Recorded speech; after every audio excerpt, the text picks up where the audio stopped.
Hvis du har læst bare en smule om sundhed online eller har været hos en alternativ, integrativ eller funktionel sundhedsudøver, så har du uden tvivl hørt udsagnet, kroppen vil hele sig selv.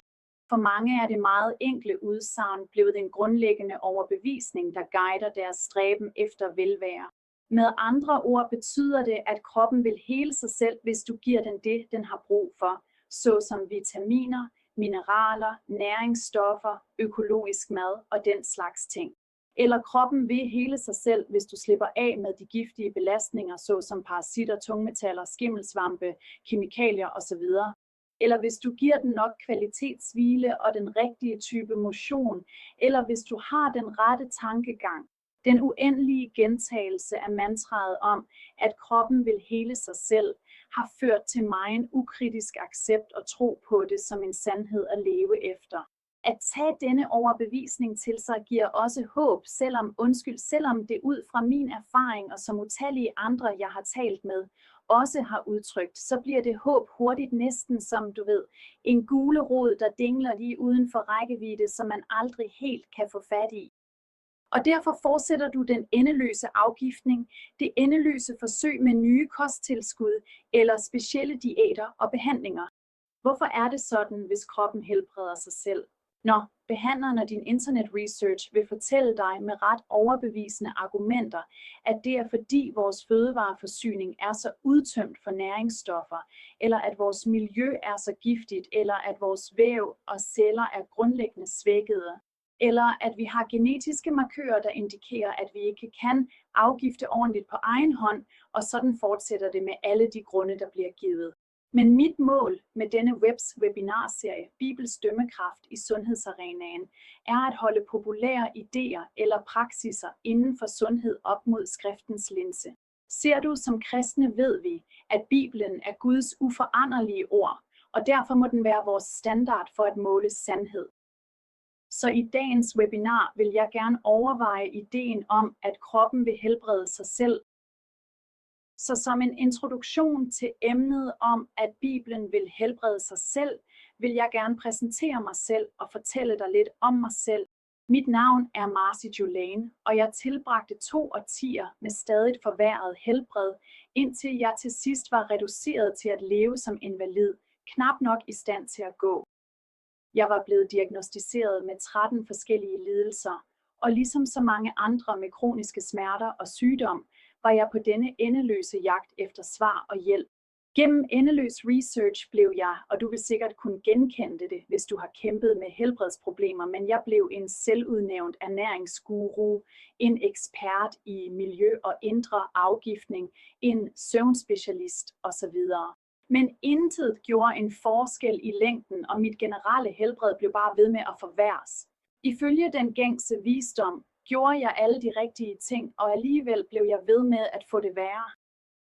Hvordan kunne det være, hvis kroppen virkelig kan helbrede sig selv? Nogle af jer oplever det samme og stiller lignende spørgsmål, så lad os tale om det. Lad os tale om denne overbevisning om, at kroppen vil helbrede sig selv. I første omgang virker mantraet ret fornuftigt, og det ser endda ud til at være baseret på videnskab. Man kunne også sige, at udsagnet stemmer godt overens med den kristne tro på, at Gud er skaberen og designeren af menneskekroppen. Han har jo trods alt formet kroppen med en indviklet kompleksitet og evnen til løbende at reparere sig selv. Den menneskelige krop reparerer faktisk sig selv. Du ved, hvis du skærer dig, så vil næsten med det samme, medmindre du har en alvorlig sygdom, begynde det sår, at din krop vil danne en blodprop, og vævsreparationen vil begynde. Mens vi sover om natten, foregår der også betydelig reparation. Jeg har hørt det sagt, at på 7 år vil hver eneste celle i vores kroppe være blevet udskiftet. Så hvorfor har jeg et problem med udsagnet om, at kroppen vil helbrede sig selv? For at besvare det er der 2 forskellige tankegange, jeg gerne vil tage op. Der er den alternative tankegang, og hvordan de ser på sætningen, kroppen vil helbrede sig selv, og så er der den videnskabelige. Så ud fra hvad jeg kan udlede, når jeg ser på mantraet fra et alternativt medicinsk synspunkt, undskyld mig, Betydningen af udsagnet hviler solidt på et fundament af panteisme, som er ideen om, at Gud er i alting. Nogle erstatter etiketten Gud med energi. Nu tænker du måske, jamen jeg ser bestemt ikke på det på den måde. Jeg tror, at kroppen vil hele sig selv udelukkende baseret på videnskab. Dette er dog også et problem. Når man betragter mantraet fra et rent videnskabeligt synspunkt, ser vi, at Gud som vores skaber og opretholder af liv, er fuldstændig udeladt af ligningen for sundhed. Dette er enormt vigtigt, og jeg vil gerne tale om sundhed ud fra et bibelsk perspektiv, så du kan forstå, hvorfor det er så vigtigt. Men lad os starte med at se nærmere på denne alternative tankegang, fordi den er på en måde faktisk lidt nemmere at håndtere og forstå, og den giver et bedre overblik. Så hvis du har været involveret i alternativ medicin overhovedet, eller hvis du har læst nok om det, vil du have bemærket, at de omtaler kroppen og taler til kroppen, som om den er en separat enhed fra individet. Dette bliver yderligere tydeligt gennem troen på et andet mantra, som alternativ medicin fremmer, og som bygger videre på det første mantra. Så først har du, kroppen vil hele sig selv. Og så er det andet, at kroppen ved, hvad den har brug for. Tip. Du skal bare vide, hvordan du spørger den. Har du brug for mere eller mindre D-vitamin? Bare spørg kroppen. Har du parasitter? Bare spørg kroppen. Har du en skjoldbruskkirtellidelse? Bare spørg kroppen. At sige, at kroppen ved, hvad den har brug for, antyder, at der er en intelligens i kroppen, en skjult viden, som vi kan kommunikere med. Jagten på skjult viden ligger altid til grund for spådomskunst. Hverken Bibelen eller videnskaben lærer os, at sådan en intelligens findes i kroppen. Metoden til at opnå denne særlige viden kommer ikke fra videnskabeligt baserede tests, som blodprøver eller billeddiagnostik, men fra en eller anden form for muskeltestning. Som en sidebemærkning forresten, det er ikke forkert at studere og tilegne sig viden om vores kroppe. Det spørgsmål får jeg nogle gange. Dette er åbenbart viden, som Gud har givet adgang til i den fysiske verden. I første Mosebog gav Gud mennesket herredømme og opsyn over den skabte verden. Med det formål kan vi frit studere og forstå den naturlige verden, og ifølge Romerbrevet 1-20 afslører det endda skaberens herlighed, når vi gør det. Gud gav kong Salomon større visdom end nogen anden, og han taler i prædikerens bog om sine studier af den naturlige verden. Dog var Satans oprindelige fristelse af Eva skjult viden. Senere fastslog Gud gennem Moseloven, at viden opnået gennem åndeverdenen var forbudt. Faktisk vil jeg finde dette afsnit frem i 5. Mosebog. Jeg vil ikke tage mig tid til at læse det op, men du kan kigge på det, mens jeg taler. I 5. Mosebog 18:9-13 kaldes det at søge information fra åndeverdenen for en vederstyggelighed. Ikke fordi Gud ønsker at tilbageholde noget, der ville gavne hans børn, men fordi den information kommer fra en, hvis eneste formål er at gøre hvad? Stjæle, dræbe og ødelægge. Så den type testning, der bruges til at spørge kroppen, hvad den har brug for, er ikke baseret på videnskabeligt målelig viden, men på muskeltestning. Svaret, der gives, er altid binært ja eller nej, og bliver altid spurgt til kroppen, ikke om kroppen. Med andre ord, hvis du går til en traditionel læge, og han siger, fortæl mig, hvad der sker med dine symptomer. Du vil begynde at beskrive, jamen min arm gør ondt, når jeg gør det her, osv. Med muskeltestning beder de ikke dig som patient, de beder din krop om at kommunikere direkte med kroppen. Og muskeltestning har mange former og navne. Der er sway-test, anvendt kinesiologi, core and specific teknik, occipital drop, og den store i dag er kvantereflekstestning. Det er stadig muskeltestning, og der findes også forskellige maskiner, der elektronisk gør det samme. Og så er der endda for den dygtige behandler, at de ofte bare ved svaret ved at tænke spørgsmålet i deres hoved. De behøver ikke engang sige det højt. Alle disse bruger kroppen som et Ouija-bræt. Gør der ingen illusioner, uanset hvilket navn der bruges, så er dette spådomskunst. Og når det bruges, åbner det døren for åndeverdenens indflydelse i dit liv.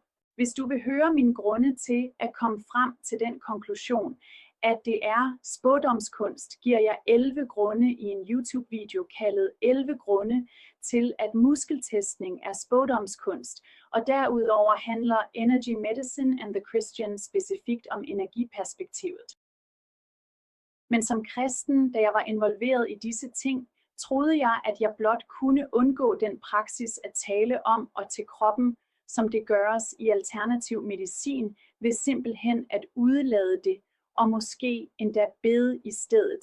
Hvis du har været en del af disse praksiser med en kristen behandler, så har de måske også valgt at udelade praksisen med at tale til din krop, men det ændrer ikke praksisens natur. Så hvorfor tales der om og til kroppen på den måde? Jo, det er fordi roden til disse mantraer ikke er videnskab, men okkultisme eller panteisme. Grundlaget for denne tro er, at din krop har sit eget sind, sin egen viden og vilje, som er adskilt fra dig, fordi den er en Gud. Dette er en falsk lære. Du kunne måske sige, jamen det er ikke det, jeg tror på, eller sådan som jeg har fået det forklaret. Jeg tror dig.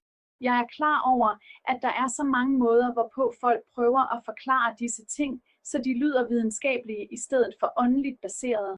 Nogle prøver måske at forklare det ud fra det underbevidste, hvor muskeltestning giver adgang, som om, det underbevidste er en sort boks. Når andre vil måske sige, at det hele kan forklares, det her er den store med kvantefysik. Den forklaring lyder virkelig videnskabelig, det ved jeg. Men jeg har endnu ikke hørt nogen eller læst noget, der overhovedet kan forklare, hvordan kvantefysik fungerer, for slet ikke at tale om, hvordan det beviser noget som helst. Det jeg ved er, at kvantefysik er det foretrukne mærke til at forklare psykiske fænomener og telekinese, som er evnen til at flytte genstande uden at røre ved dem. Og jeg tror, du nok vil være enig i, at hvis en genstand bevæger sig uden at blive rørt, så er det enten vejret eller den usynlige åndeverden, der gør det. Så forbundet med disse forklaringer på, hvad muskeltestning er og hvordan det fungerer, er energi. Og for mere information om, hvad Bibelen siger om energi, kan du tjekke det webinar, Energimedicin og den kristne. Okay, så fordi jeg allerede har talt indgående om emnet muskeltestning i andre lektioner, vil jeg ikke gå yderligere i detaljer nu. Jeg havde blot brug for at gøre dig opmærksom på forskellen mellem den alternative medicins tankegang omkring denne tro på, at kroppen vil hele sig selv, og den videnskabelige tro eller grundlag for udsagnet. Okay, så lad os gå videre til det videnskabelige. De mennesker, der siger, at de, bare tror på, at kroppen vil hele sig selv ud fra et rent videnskabeligt synspunkt, desværre er det også forkert. Det, jeg er ved at lære dig, kræver dog et fuldstændigt paradigmeskifte i din måde at tænke sundhed på, men jeg beder dig om at have tålmodighed med mig, mens jeg forklarer, hvad jeg mener, for dette paradigmeskifte kommer fra et bibelsk perspektiv på sundhed, hvor Gud som skaberen og opretholderen af livet har den største indflydelse på dit daglige helbred, frem for noget i den fysiske verden. Min egen helbredelse, min historie om helbredelse illustrerer dette. Jeg er en målrettet type A-person, som formåede at kæmpe sig igennem smerte og sygdom i årtier. Det krævede, at Gud lod mig blive fuldstændig invalideret i et år, før jeg begyndte at vende mig med stor beslutsomhed mod Guds ord. En sagde engang for sjov til mig, at Gud var nødt til at lægge mig i sengen, før jeg ville lytte. Det var dog ikke, fordi jeg var oprørsk, eller fordi jeg bare ville gøre tingene på min egen måde. Jeg vidste simpelthen aldrig, at Gud spillede en integreret rolle i sundhed. Jeg havde aldrig hørt en prædiken eller deltaget i en bibelstudiegruppe, eller hørt nogen undervise i et bibelsk syn på sundhed, så jeg søgte uendeligt efter svar på mine helbredsproblemer på den måde, verden lærer.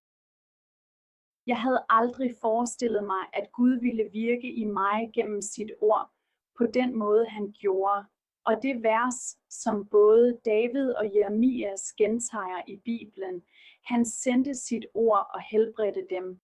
Og da jeg begyndte at bruge time efter time på bibelstudier og bøn, begyndte Gud at tage sig af det første område af mit behov, nemlig at forbinde mit knuste hjerte med sin kærlighed.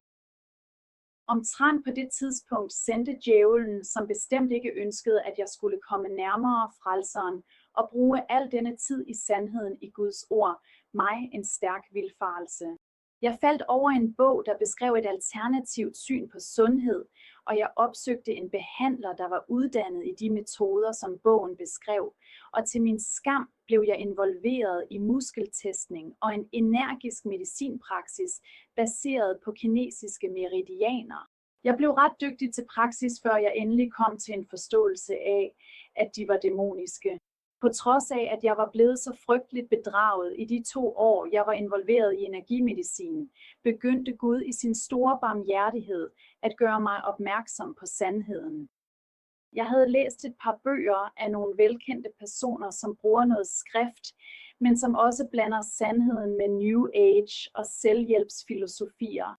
Måske er du stødt på nogle af disse. Jeg læste også en anden bog, som jeg dog ikke vil anbefale af flere grunde, men den hjalp mig faktisk med at finde den rigtige retning. Faktisk pegede den mig kraftigt i den rigtige retning og satte gang i en vigtig tanke. For første gang slog det mig, og du ved, som kristen skulle man tro, at det ville være indlysende, men det er det ikke for de fleste af os. Det gik dog op for mig, at Gud, som har skabt menneskekroppen, må sige noget om sundhed i sit ord. Som jeg engang havde gjort, før jeg blev involveret i energimedicin, begyndte jeg igen at læse Bibelen time efter time efter time, men denne gang fremhævede jeg og noterede mig hver eneste passage, der på nogen måde talte om sundhed, sygdom eller helbredelse, hvor mit behov tidligere havde været det knuste hjerte, og jeg havde brug for at forstå Guds kærlighed, så jeg kunne nærme mig ham og have tillid, var mit behov nu omvendelse. Omvendelse fra synd. Og så mange af de passagerer, jeg læste igennem Bibelen, forbandt synd med sygdom og sagde, at når man omvender sig, ville helbredelse komme. Så jeg begyndte at anvende det, jeg havde lært, og Gud helbredte mig faktisk fuldstændig. Gud lagde derefter en passion i mig for at studere i dybden alt, hvad Bibelen havde at sige om helbredelse, sundhed og sygdom, alle de passagerer, jeg havde fremhævet. Jeg endte med at studere disse emner i 9 år, og i løbet af den tid skrev og udgav jeg også bogen Liv til kroppen. Bibelske principper for sundhed og helbredelse, fordi jeg længtes efter, at andre skulle forstå den bibelske sandhed, der virkelig bringer helbredelse.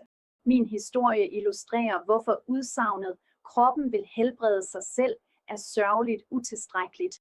Men endnu vigtigere viser Bibelen, husk vores kilde til sandhed, hvordan dette er en falsk lære.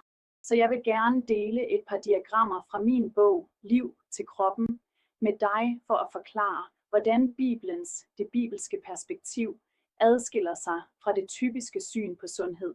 Så lad mig finde det diagram frem.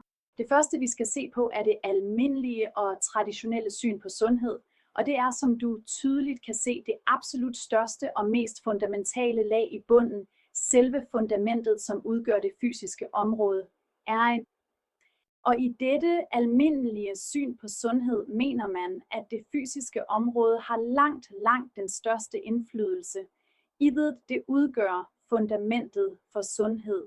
Den tilsyneladende logiske tankegang er, at hvis noget påvirker dig i det fysiske område, så må løsningen også findes i det fysiske område gennem fysiske midler. Så ting som medicinsk behandling, kost, motion osv. bliver i fokus.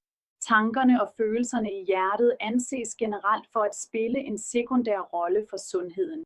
For eksempel viser videnskabelige studier, at angst og depression er kendt for at påvirke det autonome nervesystem, som er navnet på den del af nervesystemet i kroppen, der styrer alle de automatiske funktioner.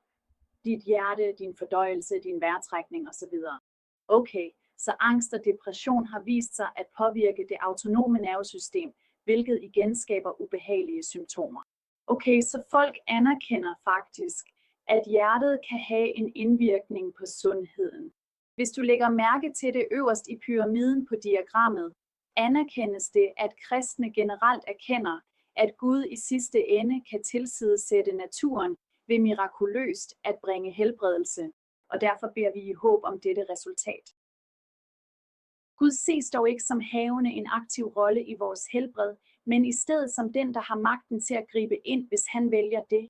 Okay, så hvad med det bibelske perspektiv? Lad os overveje det. I det bibelske perspektiv vender det tingene om, og i stedet for at Gud er øverst og har den, fjerne indflydelse, som han kunne vælge at have, viser det, at han er fundamentet for sundhed. Han har den største indflydelse af alt. Og derfor har Gud og den åndelige verden den største indflydelse på sundhed, med hjertet som det næstvigtigste. Og alle de fysiske komponenter, om det er kost eller motion eller bakterier eller genetik, de kan kun påvirke sundheden i det omfang, som Gud og hjertet tillader.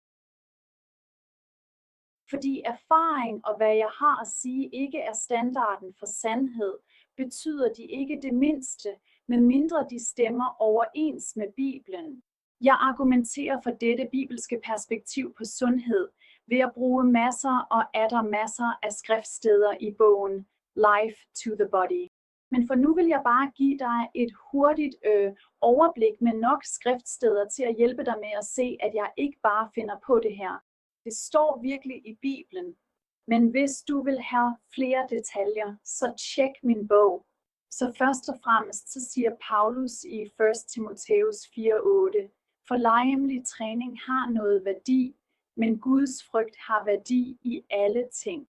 Og så står der i Apostlenes Gerninger 17:27-28, Gud gjorde dette for, at de skulle søge ham og måske række ud efter ham og finde ham, selvom han ikke er langt borte fra nogen af os. For i ham, se der, lever vi, bevæger os og er til. Han er central. Det bibelske syn på sundhed afslører en direkte forbindelse mellem det fysiske og det åndelige, hvor det åndelige har forrang over det fysiske. Vi ser denne forbindelse tydeligst, når freden med Gud mangler. Og verset, som min bog har fået sin titel fra, taler om dette. Det er verset Ordsprogene 14:30, og det siger, et hjerte i fred giver liv til kroppen, men misundelse er råd i knoglerne. Freden med Gud kan mangle på grund af synd, fordi faderen ønsker, at hans børn skal være i fællesskab med ham. Han ønsker os i sin nærhed, og synd forhindrer det fællesskab. Så Gud kan bruge sygdom som et redskab til at tugte for synd. Og når det er tilfældet, vil Gud sandsynligvis blokere vejen til helbredelse, indtil hans barn omvender sig. Det ser vi i Hebræerbrevet 12:9-13. Der står, desuden har vi alle haft menneskelige fædre, som tugtede os, og vi havde respekt for dem. Hvor meget mere bør vi så ikke underordne os åndernes fader? Og hvad? Hvad står der? At leve. Ingen tugtelse synes at være til glæde i øjeblikket, men gør ondt. Senere derimod giver den en fredelig høst af retfærdighed til dem, der er blevet opøvet ved den. Derfor styrk jeres slappe hænder og svage knæ. Gør jeres stier lige, så den halte ikke bliver lam, men i stedet bliver helbredt. En anden måde, vi ser i Bibelen, at Gud påvirker helbredet på, er når vi vandrer efter kødet i stedet for ånden. For når vi vandrer efter kødet i stedet for ånden, hindrer vi vores kilde til liv, som er Helligånden. Hvor får jeg den idé fra?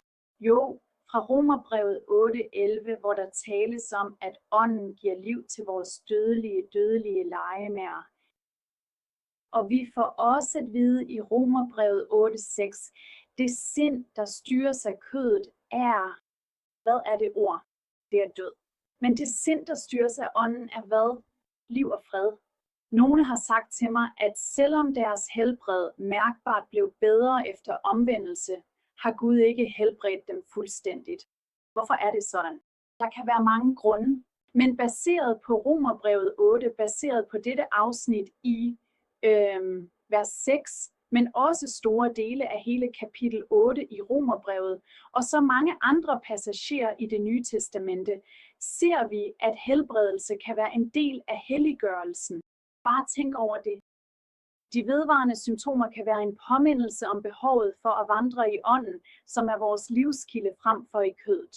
Så det er et redskab til træning, og når vi har lært at vandre efter ånden på det område, så vil symptomerne, tror jeg, helbredelsen, den fuldstændige helbredelse måske komme eller vil komme. Lad os ændre det. Som en sidebemærkning vil jeg sige, at vi lever i en syndforbandet verden med kroppe, der vil forfalde. Du ved, hele det der med at blive ældre, som jeg virkelig ikke bryder mig om. Så vi bør ikke blive overraskede over alderdommens symptomer.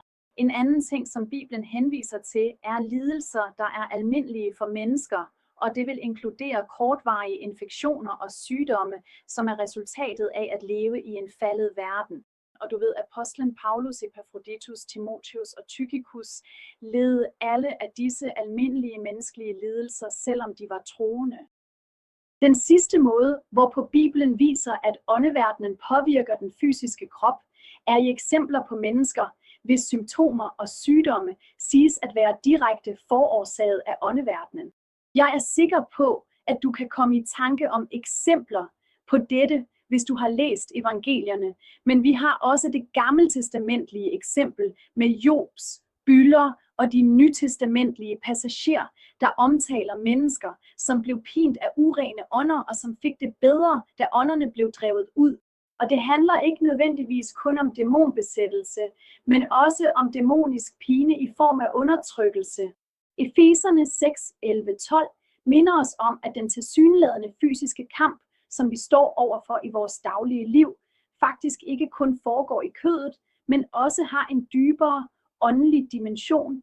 Der står, for vores kamp er ikke mod kød og blod, men mod magterne, mod myndighederne, mod verdensherskerne i dette mørke og mod ondskabens åndelige magter i himmelrummet. Du ved, bare i sidste uge, så skete der noget, som mens jeg forberedte mig, tænkte jeg, at det faktisk er en god illustration, så det vil jeg gerne dele med jer.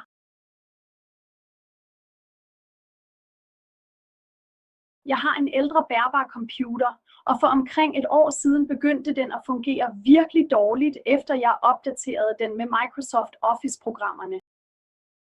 Nu lavede jeg ikke forbindelsen dengang, men den bliver ofte langsom af en eller anden ukendt årsag, og tager enormt lang tid om at indlæse sider eller reagere på mine kommandoer. Det er næsten unødvendigt at sige, at det har været en endeløs kilde til frustration. Jeg ved, at du sikkert kender det, har oplevet det selv, så over mange måneder, Seth og jeg vil ikke punge ud med penge til at købe en ny bærbar computer, så Seth og jeg har prøvet alt muligt for at finde og løse problemet. Vi har tjekket for virus. Jeg har slettet alle mulige apps, filer, billeder osv. i et forsøg på at frigøre plads. Seth fordoblede hukommelsen på computeren, og så sagde jeg endelig i sidste uge, jeg har prøvet det. Jeg tager det til en professionel.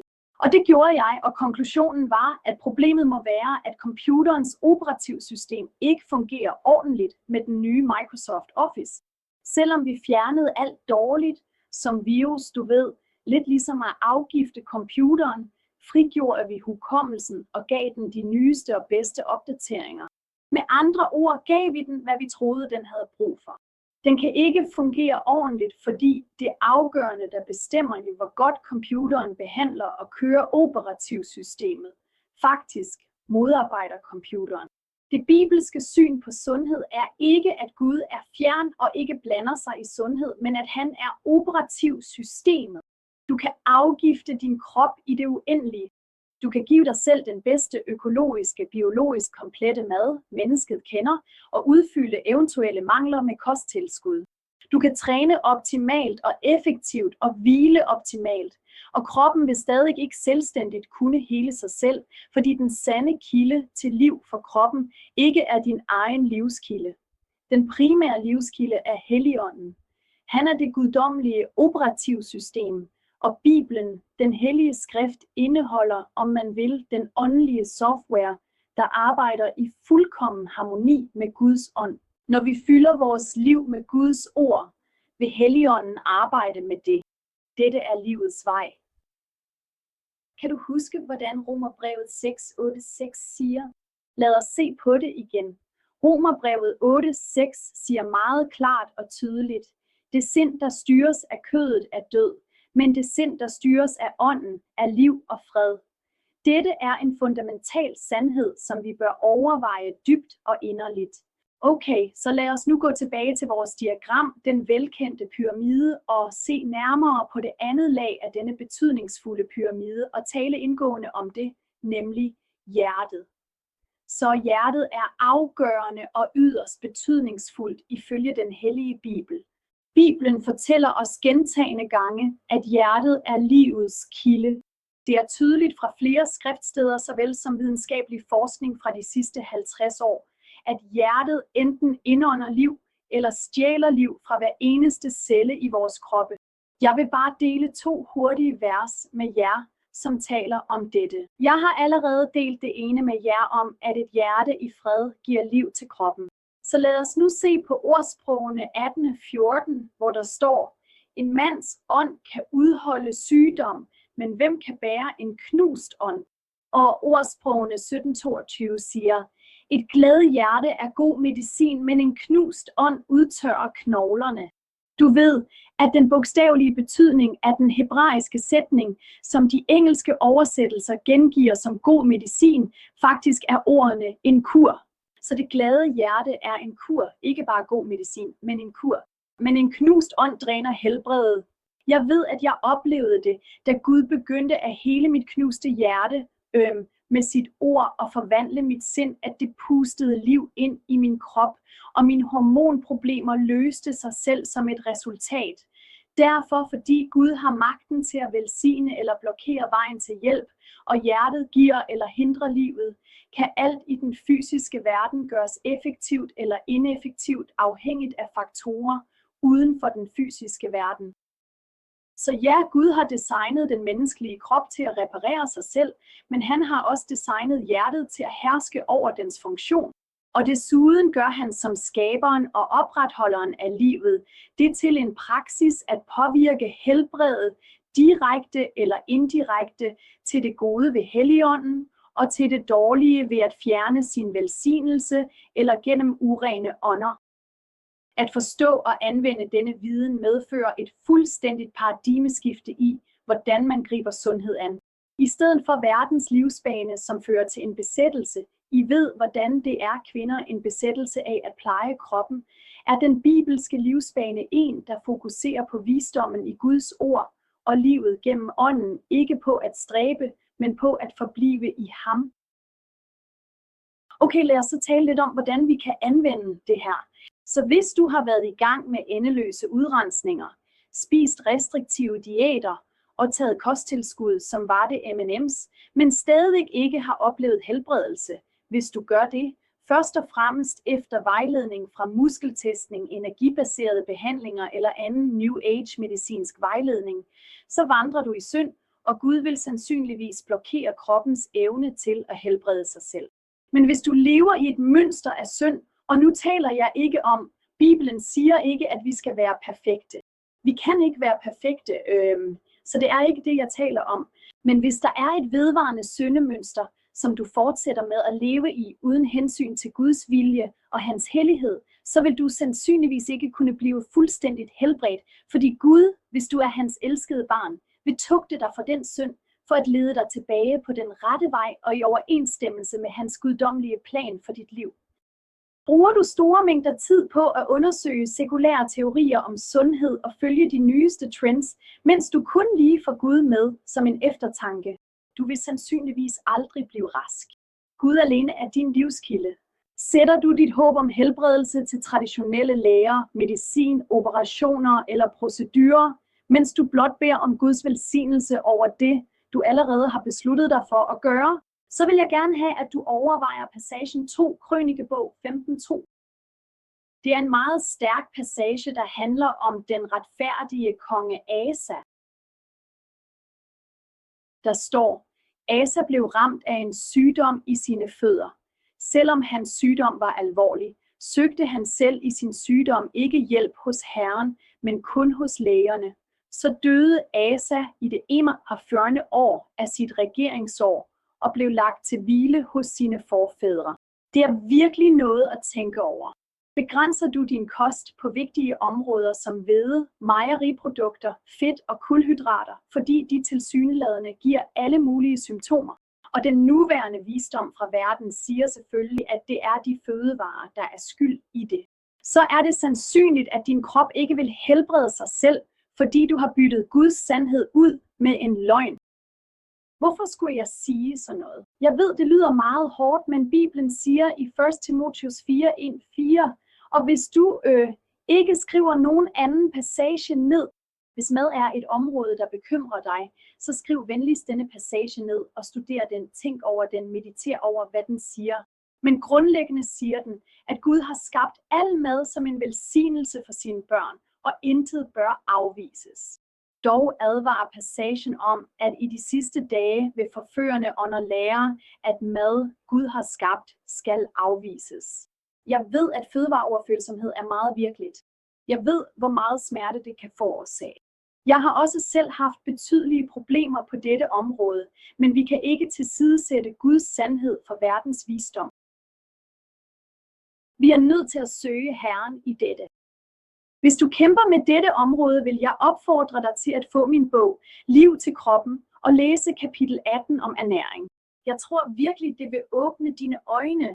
Okay, så jeg vil afslutte med et sidste afsnit fra Jeremias 8 og 9, kapitel 8 og 9, som fremhæver, hvordan kroppen ikke kan helbrede sig selv, medmindre Herren tillader det.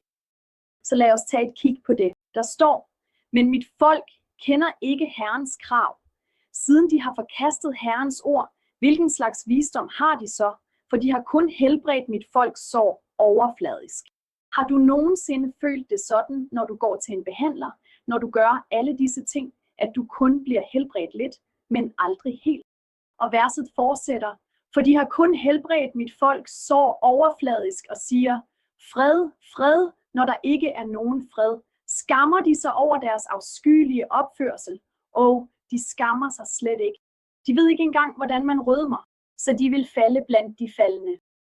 Næste slide, undskyld. Så de vil falde blandt de faldende, og de vil blive styrtet, når de bliver straffet, siger Herren. For Herren, vor Gud, har dømt os til at gå til grunde og givet os forgiftet vand at drikke, fordi vi har syndet imod ham. Vi håbede på fred, men intet godt er kommet på en tid til helbredelse, men der er kun rædsel. Og se så på den sidste del af dette vers. Det henviser til et sted kaldet Gilead, balsam i Gilead, fordi Gilead var kendt som et sted, hvor der fandtes helbredende medicin, helbredende urter, blændinger, der kunne bruges som medicin.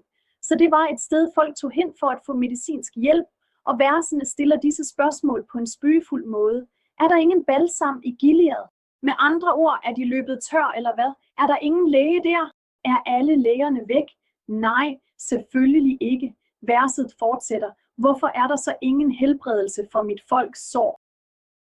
Derfor siger Herren, den almægtige, dette. Se, jeg vil ludre og prøve dem, for hvad andet kan jeg gøre på grund af mit folks synd? Jeremias 8, 7, 9, 11, 12, 15, 22 og 9, 7. I vores stolthed tror vi, at vi kan tage kontrol over vores helbred ved at nære det og passe på det på den helt rigtige måde, og derved skabe sundhed. Selvom vi bestemt bør passe på vores kroppe, så tro endelig ikke, at jeg siger, vi ikke skal tage os af vores kroppe. Og måden vi gør det på, vil have en indflydelse på vores helbred, men vi kan ikke overtrumfe Herren Gud, den almægtige, eller vores egne hjerter. Jeg opfordrer dig til i dag at beslutte at bruge al den tid og energi, der før blev brugt på at jagte sundhedens afgud, i stedet på at søge frelseren af hele dit hjerte. Han vil ikke skuffe. Må Gud velsigne jer, kære søstre, mens I søger ham af hele jeres hjerte.